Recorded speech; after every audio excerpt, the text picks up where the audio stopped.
Dito sa portion na to, dito nakalagay yung mga rooted na binobonsai ko. Pinapataba namin sila dyan sa lupa. Ayan. Ititrim namin sila.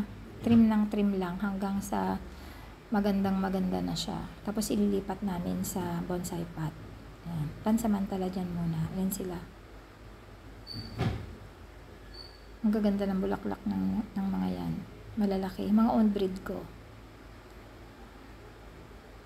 Yan sila. Parang mga punong malilit po yan sa actual. Marami po yan. Talagang sadyang binababa namin sa ground. Kasi mas mabilis po silang lumaki kapag nakababa. So every time na kumakapal sila, tinitrim namin. Tapos bababa ulit. Hanggang sa mataba na po sila. Ayan. Tapos i-reshape ulit yan. Tinitrim lang po namin yung mga stems nila para tumaba yung puno nila. Pag to kasi pinabayaan na ang lalago ng stems, mabagal pong tumaba yung puno. So dapat laging yung stem niya tinatanggalan.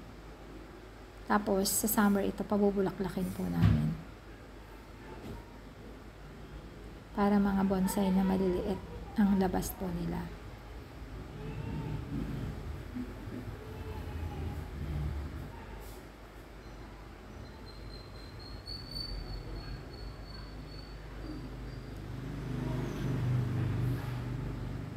Napakadami po niyan.